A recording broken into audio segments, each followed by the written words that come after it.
Good day. Today's lecture is on the politics of health, or how politics can impact health policy and ultimately the healthcare system. I'm Kailit Phua.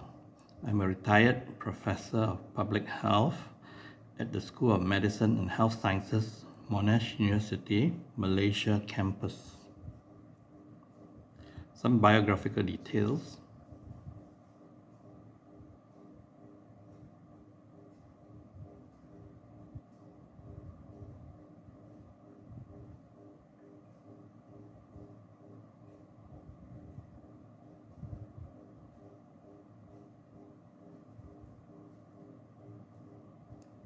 Learning objectives of this lecture. First, to gain an understanding of what politics is all about.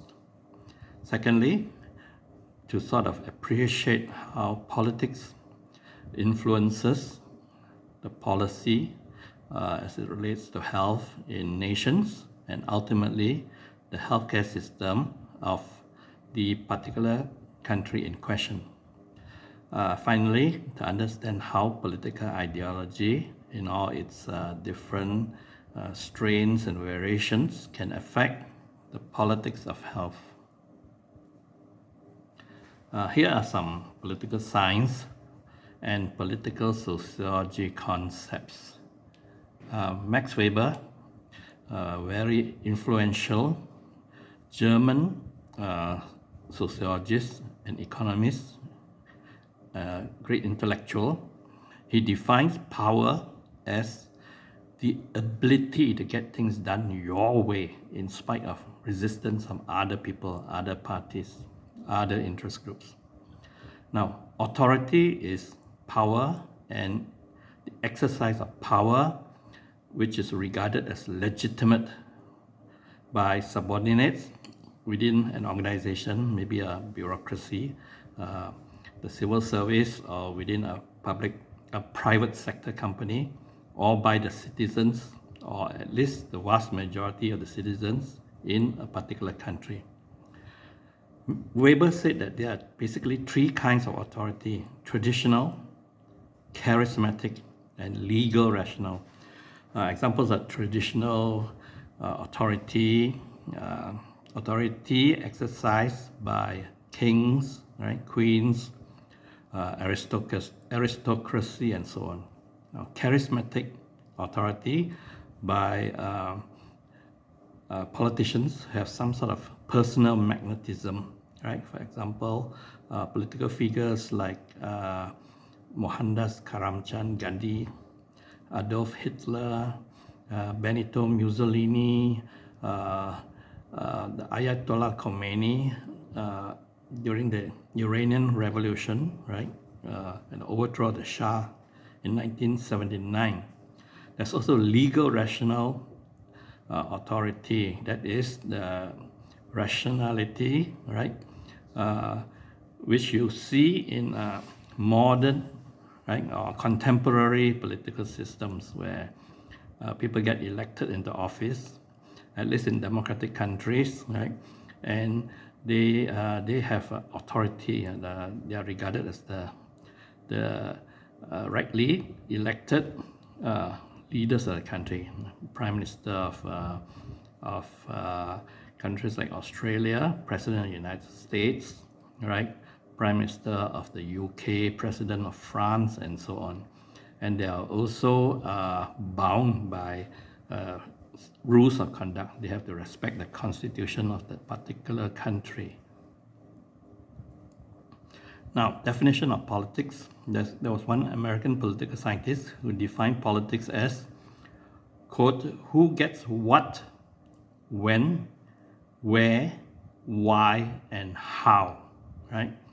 So you can see that this definition of politics involves competition, right, between different groups with different political ideologies or interests, including clashing economic interests or social policy interests, right?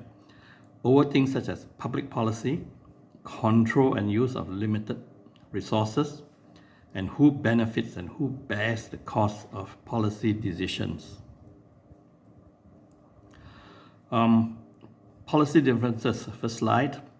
Different philosophies and clashing economic interests can give rise to fierce health policy debates that eventually affect the healthcare system. It has been pointed out that the health sector of the economy of a country like the United States is very high, right? Probably around 18% of the GDP, right? So it's a large share of the economy, and they're bound to have different interest groups which want to seek a bigger share of the pie, so to speak. Example, individual rights versus state regulation of behavior. Should individuals be allowed to live whatever lifestyle they choose, right? Or should they be heavily regulated by the state? So in countries which are very individualistic, a lot of people resist state regulation of behavior. For example, they do not want to wear motorcycle helmets. They resist other rules and regulations which the state passes to guide and control health-related behavior. And what should be the role of the private sector, the profit-oriented sector, right? Sometimes the non-profit sector, the NGOs, the non-governmental organizations, versus the public sector or the government in terms of healthcare financing and provision. So the question is, to what degree should the state regulate health-related behavior of individuals? If individuals choose to live in ways which jeopardize their health, for example, they take illicit drugs, they smoke heavily, they drink heavily, they drive recklessly, they engage in high-risk sports, and then they get hurt, they get hospitalized or ill, should the state pay for the healthcare costs? Second slide on policy differences. What should be the role of the private sector versus the public sector or the government in healthcare financing and provision? Now the question here is, should the private sector supplement a dominant state system as in the UK, right, as in England, part of the UK, right? Or should state health care cater only for those who cannot afford private health care? So in a market-oriented capitalist society like the United States. Advocates of free market-oriented healthcare reform typically favor the latter, while defenders of the welfare state favor the former, right? So like the welfare state in Western Europe and in other parts of the world, Australia, New Zealand, etc. There's a joke about the welfare state.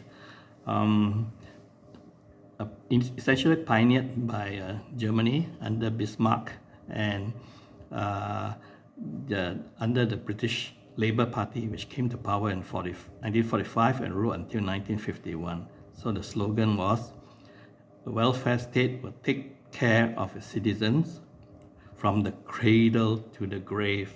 From the cradle to the grave. There are some people who tried to be witty and said, from the womb to the tomb. And another edition, from sperm to worm. Now, main players in health politics, of course, there's the providers, then you have the governments and public sector, and then other parties. So, for example, providers include doctors, nurses, pharmacists, other biomedical workers, and their professional organizations. So, for example, the American Medical Association, influential in to a certain degree health politics in the USA, Malaysian Medical Association in Malaysia. Private hospitals can also be a major lobby group, right? The insurance industry, very, very important. Pharmaceutical drug companies, and then there are also other for-profit health industry companies such as long-term care companies, nursing homes, etc. Now, governments in the public sector, this would include the Ministry of Health officials, politicians such as the Minister of Health, right? And also ministers from other ministries which have an impact on health through the actions and policies they take. For example, Minister of the Environment, right? Then, of course, there are the others, the health-related non-governmental organizations, the private voluntary organizations, PVOs, right? And international organizations such as the World Health Organization, the World Bank, and the International Monetary Fund, IMF, right? All this can also affect health policy in different countries of the world, especially developing countries. For example, if a country is in financial trouble, seeks help from the IMF, right? Then the IMF may want policies to cut government spending, including spending on healthcare.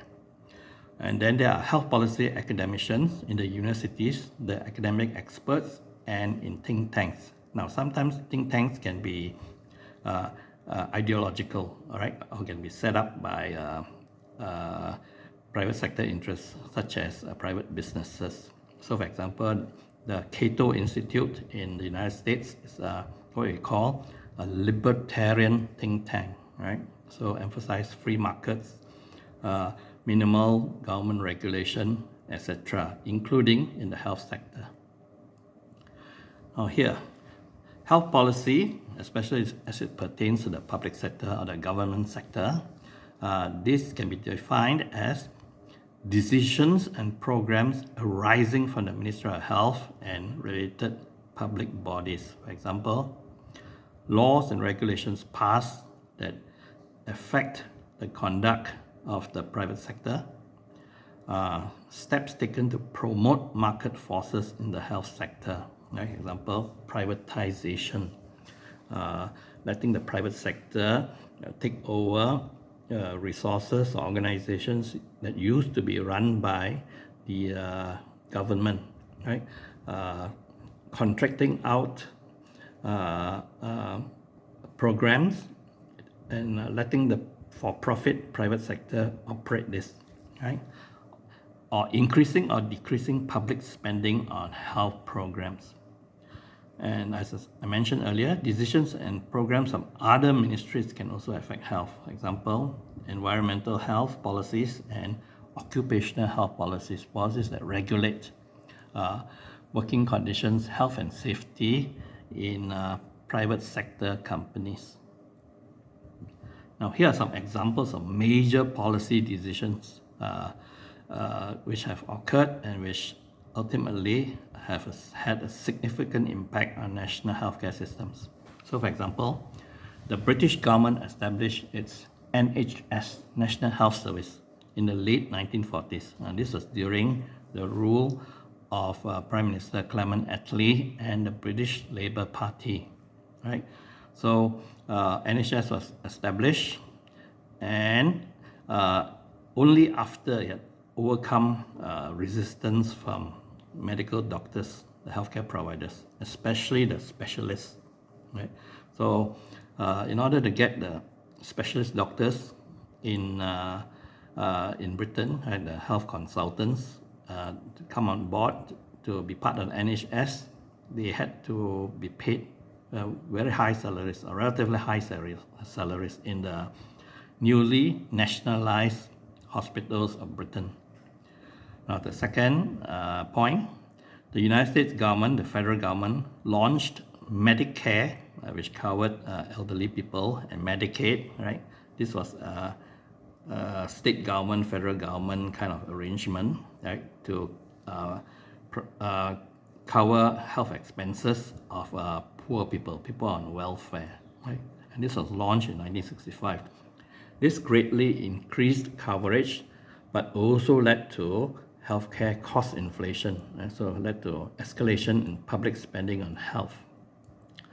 Now, the Malaysian government in the early 1980s, under Prime Minister Mahathir, who was influenced by what was happening in Britain under Margaret Thatcher, right, copied the example of the UK and decided to promote privatization in the health sector of Malaysia. The Singapore government launched its compulsory healthcare financing program called MediSave in 1984. Political ideologies can guide policy action and ultimately policy output which comes out from governments, right? There's one ideology called libertarianism, right? And libertarians basically favor a strong version of laissez-faire capitalism. That is, they believe that the market should be allowed to operate with minimal government regulation, right? So the popular slogan is the magic of the marketplace. Let the market work its magic. Supply and demand determine prices, right? Government regulation, government interference in the market will distort the allocation of resources, lead to inefficiency, etc., or at least what libertarians claim. There's also liberalism.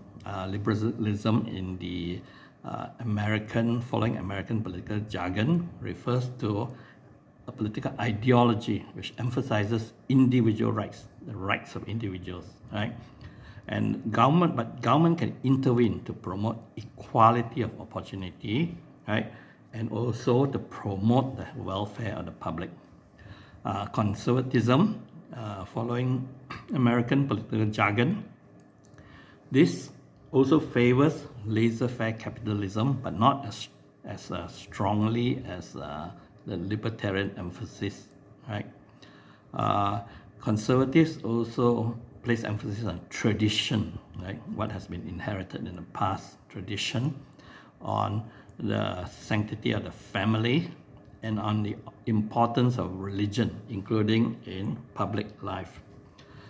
There's also communism, right? The most extreme form of socialism. Right? Socialism, you can have a moderate socialism or social democracy, and then you can have a radical socialism, communism, a Marxist-Leninist version of socialism. In the past, in communist countries, the now defunct USSR, the communist countries of Eastern Europe, right? Poland, Romania, East Germany, Bulgaria, Hungary, etc. The government owns the means of production, and the private health sector, if it is allowed to operate at all, is weak. Of course, now we have newer forms of communism, such as in China, which is basically economy is strongly capitalist, so new versions of communism. Now, note that the term liberal or liberalism means different things in the USA as compared to Western Europe. So up here, liberalism, this is the US version of liberalism.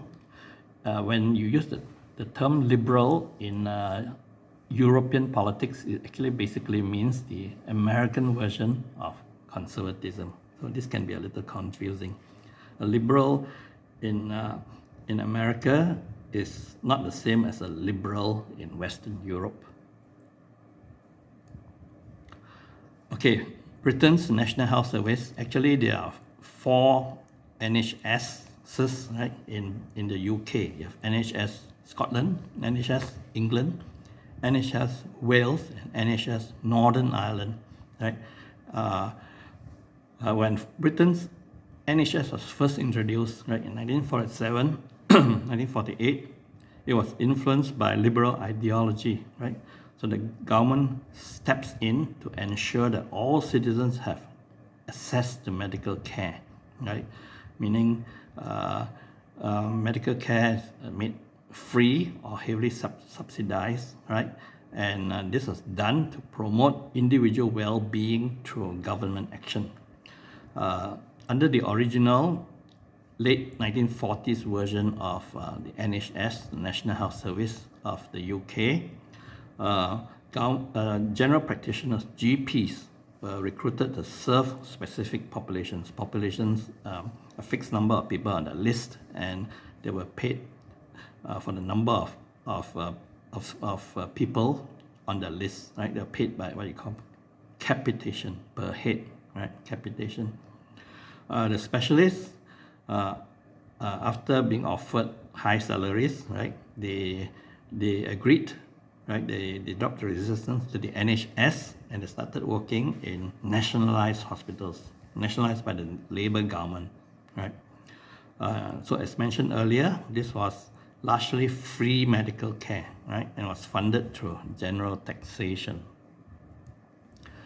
In the United States, right,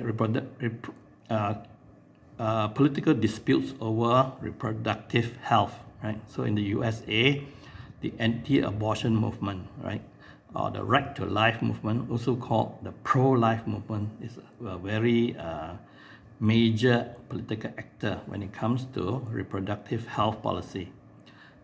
Basically, the pro-life or right to life movement wants to either make all abortions illegal or only allow an abortion to be carried out under very strict conditions, right? And some parts of the right to life or pro-life movement even want to place restrictions on contraception or birth control, access to birth control. The pro-life or right to life movement is influenced by the ideology of conservatism, which emphasizes religion, in this case the Christian religion, right?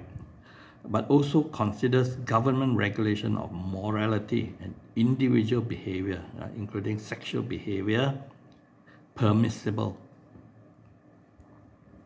Healthcare in communist countries, right, such as North Korea and Cuba, right, all doctors, nurses, and other health providers are employees of the state. Hospitals are owned by the government, right, and healthcare is free or highly subsidized if it is available, right?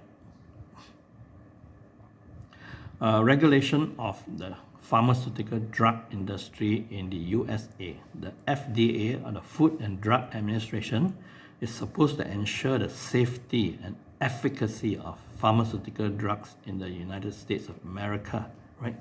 But from time to time, you have drugs which have already been approved by the FDA. When it's sold on the market and used by people, it has resulted in harm, right? Significant harm to the drug users, and subsequently removed from the market, right? Significant adverse effects on users. So how could this have happened, right? How come the FDA evaluate drugs and then it approves them, and then it turn out that they harm people and have to be withdrawn? For example, the painkiller Vioxx, right? It was withdrawn. Now, it could be due to regulatory capture by drug companies, right? So, for example, regulatory capture by drug companies, the drug companies lobby the FDA, or the FDA commissioners actually have conflict of interest. They have ties to drug companies. So they are more lenient in terms of approving the drugs, right? So regulatory capture. Government organizations, authorities supposed to regulate private sector companies, but they get captured by the private sector companies and actually act in the interest of the private sector companies rather than protect public health, public welfare, right? So another example, there's little regulation of drug prices by the American government, and this contrasts with countries like the Netherlands and Canada, where governments negotiate prices with drug companies. In United States, direct-to-consumer advertising, DTC, is also permitted, whereas in many other countries this is banned, right? Drug companies, private sector drug companies cannot advertise their drugs directly to the public on mass media. In the case of Malaysia, an example would be medical education, especially private medical education, right? And policies on licensing and control of doctors.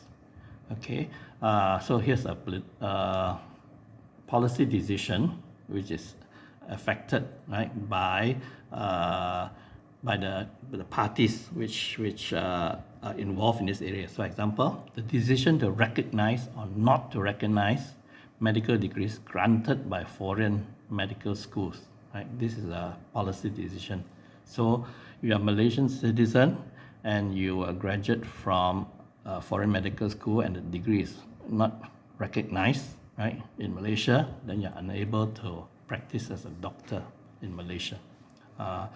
The second point, the appearance and the proliferation of private medical schools in Malaysia. In Malaysia nowadays, there are quite a significant number of private medical schools. They are run for profit, right? And they also make use of public hospitals as teaching hospitals for their medical students, right? So the proliferation of private medical schools in Malaysia has been criticized by certain sectors, and it has led to a rapid increase in the number of doctors in the country. The power of self-regulation is sometimes granted by the state to the medical profession. So the medical profession is allowed to regulate itself because the government grants them the power to do so. For example, continuing medical education, rules and regulations. These are not determined by the government, but by the health profession itself. Right? If there are accusations of unethical behavior by individual doctors in Malaysia, so the relevant body in the Malaysian Medical Association, the Malaysian Medical Council, will investigate and then make a decision, right, in terms of the how to respond to the accusation of unethical behavior. To conclude, in general, players take part in health politics to bring about desired outcomes which they desire, right? Outcomes such as policy, output, right? Laws and regulations, etc., or to block reform that negatively affect their interests, often financial interests, right? So either to block reform or to lobby or push for desired policy decisions. Government officials can undergo regulatory capture and instead of protecting the welfare of the public, act in favor of private sector firms. Politicians who take part in shaping health policy can be influenced by financial donations from private sector firms. For example, the insurance industry in the United States, right, very influential in affecting policy output from the US federal government. International organizations can be guided by ideology too. So for example, the IMF, the World Bank, it can be guided by neoliberal economic ideology, which tends to promote market-oriented solutions, right, to problems which affect developing countries, right? So international organizations such as the IMF, the World Bank, right, and also other more directly health-related organizations such as the World Health Organization. This is the end of the lecture. Thank you for listening.